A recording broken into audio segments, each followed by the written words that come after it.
ভারতের জম্মু ও কাশ্মীরে মেঘ বিস্ফোরণে নিহত ৪৬, বন্যা ও ভূমিধসে এখনও নিখোঁজ ২ শতাধিক মানুষ। পাকিস্তানে নিহত ২৭। আর্জেন্টিনার হাসপাতালগুলোতে ব্যাকটেরিয়ার সংক্রমিত ফেন্টানিল ব্যবহারে ৯৬ রোগী নিহত, মৃতের সংখ্যা আরও বাড়ার শঙ্কা। গাজায় ইসরায়েলি হামলায় আরও ৩২ ফিলিস্তিনি নিহত, অপুষ্টিতে আরও ৪ জনের মৃত্যু। এবং রাশিয়া ইউক্রেন যুদ্ধ বন্ধে ট্রাম্প পুতিন বৈঠক আজ। ইউক্রেনকে আলোচনায় না রেখে কোনো চুক্তি হবে না, মন্তব্য জেলেনস্কির। দর্শক, বিশ্বজুড়ে ঘটে যাওয়া দিনের গুরুত্বপূর্ণ ঘটনাবলী নিয়ে আরটিভির নিয়মিত আয়োজন সারাদিনের বিশ্ব। আপনাদের সঙ্গে রয়েছে আমি মীরা ফেরদৌস। ভারতের জম্মু কাশ্মীরের কিস্তার বিভাগে ভয়াবহ মেঘ বিস্ফোরণে নিহতের সংখ্যা ৪৬ জনে পৌঁছেছে। এই সংখ্যা আরও বাড়বে বলে আশঙ্কা করছে কর্তৃপক্ষ।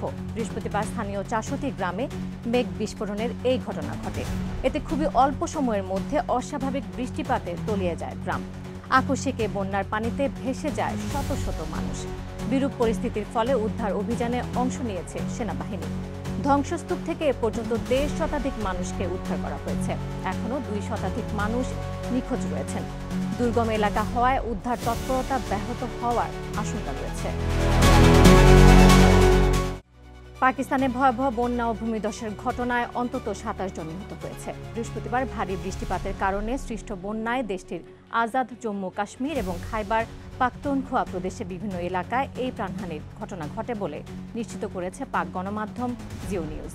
এদিকে দুর্যোগ কবলিত এলাকাগুলোর সকল শিক্ষা প্রতিষ্ঠানের কার্যক্রম আগামী ২ দিনের জন্য বন্ধ ঘোষণা করেছে কর্তৃপক্ষ। অন্যদিকে নদী তীরবর্তী এলাকার বাসিন্দাদের দ্রুত নিরাপদ স্থানে সরিয়ে নিতে রাজ্যের দুর্যোগ ব্যবস্থাপনা কর্তৃপক্ষের সদস্যদের নির্দেশ দিয়েছেন আজাদ কাশ্মীরের প্রধানমন্ত্রী চৌধুরী আনোয়ারুল হক। দেশটির আবহাওয়া বিভাগের পূর্বাভাস অনুযায়ী আরও কয়েকদিন ইসলামাবাদ সহ দেশটির বিভিন্ন অঞ্চলে বজ্রসহ বৃষ্টিপাত অব্যাহত থাকতে পারে। আর্জেন্টিনার হাসপাতালগুলোতে ব্যাকটেরিয়া সংক্রমিত ফেন্টানিল ব্যবহারের কারণে অন্তত ৯৬ রোগী নিহত হয়েছে। মৃতের সংখ্যা আরও বাড়তে পারে বলে জানিয়েছে দেশটির স্বাস্থ্য বিভাগ। আর্জেন্টিনার স্থানীয় গণমাধ্যমগুলোর বরাতে তথ্যটি নিশ্চিত করেছে ব্রিটিশ গণমাধ্যম দ্য গার্ডিয়ান। এদিকে প্রাণহানির এই ঘটনায় বিক্ষোভ ছড়িয়ে পড়েছে দেশটিতে। অন্যদিকে ঘটনাটির জন্য আর্জেন্টিনার স্থানীয় ঔষধ প্রস্তুতকারী প্রতিষ্ঠান HLB ফার্মা ও এর কর্ণধারকে দায়ী করেছে দেশটির প্রেসিডেন্ট জাভিয়ের মাইলির মুখপাত্র। এর আগেও প্রাণঘাতী উপাদানের উপস্থিতি থাকায় আর্জেন্টিনার কেন্দ্রীয় ঔষধ নিয়ন্ত্রক সংস্থা প্রতিষ্ঠানটি উৎপাদন কার্যক্রম বন্ধের নির্দেশ দিয়েছিল বলেও জানান তিনি। অবরুদ্ধ গাজায় ইসরায়েলি হামলায় আরও ৩২ ফিলিস্তিনি নিহত হয়েছে। এর মধ্যে ত্রাণ নিতে এসে IDF এর হাতে প্রাণ হারিয়েছে ১৩ জন। গাজার স্বাস্থ্য মন্ত্রণালয় জানায়, ক্রমবর্ধমান খাদ্য সংকটের মধ্যে একই দিনে অপুষ্টিতে আরও ৪ জনের মৃত্যু হয়েছে। গাজা দখলে নেতানিয়াহুর পরিকল্পনা ইসরায়েলের নিরাপত্তা মন্ত্রিসভা অনুমোদন দেয়, সেখানে হামলার মাত্রা আরও বাড়িয়েছে সেনারা। এটি বাস্তবায়ন হলে দক্ষিণ গাজায় গাদাগাদি করে বসবাস করতে বাধ্য হবে লাখো ফিলিস্তিনি। তেল আবিবের এই পরিকল্পনার বিরুদ্ধে নিন্দার ঝড় উঠেছে আন্তর্জাতিক। মার্কিন প্রেসিডেন্ট ডোনাল্ড ট্রাম্প ও রুশ প্রেসিডেন্ট ভ্লাদিমির পুতিনের মধ্যকার বহুল আলোচিত বৈঠক আজ। ইউক্রেন যুদ্ধ বন্ধের লক্ষ্যে স্থানীয় সময় সকাল 11:30টায় যুক্তরাষ্ট্রের আলাস্কা অঙ্গরাজ্যের অ্যাঙ্করিজ শহরের এক সামরিক ঘাঁটিতে বৈঠকটি অনুষ্ঠিত হবে। আলোচনা ঠিকঠাক হলে শিগগিরই ইউক্রেনের প্রেসিডেন্ট ভলোদিমির জেলেনস্কিকে সঙ্গে নিয়ে ত্রিপক্ষীয় বৈঠকের সম্ভাবনার কথা বলেছেন প্রেসিডেন্ট ট্রাম্প। যুদ্ধ বন্ধে রাজি না হলে রাশিয়াকে ভয়াবহ পরিণতির হুঁশিয়ারি দেন তিনি। এদিকে ট্রাম্প পুতিনের একান্ত বৈঠকে বিরোধিতা করেছেন ইউক্রেনের প্রেসিডেন্ট ভলোদিমির জেলেনস্কি। তিনি বলেন, ইউক্রেনকে আলোচনায় না রেখে কোনো চুক্তি হতে পারে না। সব জল্পনা কল্পনার অবসান ঘটিয়ে আলাস্কায় বৈঠকে বসবে ২ চিরপ্রতিদ্বন্দ্বী যুক্তরাষ্ট্র ও রাশিয়া।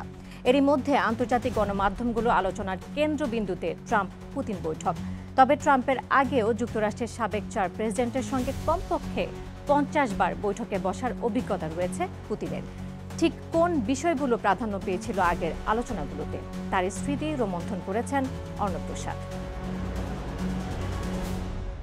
যুক্তরাষ্ট্রের মসনদের নিয়মিত ক্ষমতার পরিবর্তন হলেও রুশ মসনদের একচ্ছত্র অধিপতি যেন ভ্লাদিমির পুতিন। টানা ২৫ বছরেরও বেশি সময় ধরে রুশ জনগণের প্রতিনিধিত্ব করছেন তিনি। এ কারণে ক্লিনটন থেকে শুরু করে বাইডেন, ট্রাম্পের আগে যুক্তরাষ্ট্রের ক্ষমতায় থাকা আরও ৪ প্রেসিডেন্টকে সামলিয়েছেন পুতিন। রুশ প্রেসিডেন্ট হিসাবে দায়িত্ব নেয়ার কয়েক মাসের মাথায় ২০০০ সালে সাবেক মার্কিন প্রেসিডেন্ট বিল ক্লিনটনের সঙ্গে মস্কোয় বৈঠকে বসেন পুতিন। সেইবারের আলোচনায় যুক্তরাষ্ট্রকে রাশিয়ার প্রধান অংশীদার হিসাবে উল্লেখ করেন পুতিন। প্রতিক্রিয়ায় ক্লিনটন জানান, পুতিনের অধীনে রাশিয়ায় সমৃদ্ধি অর্জনের পাশাপাশি বাক স্বাধীনতা ও আইনের শাসন প্রতিষ্ঠিত হবে।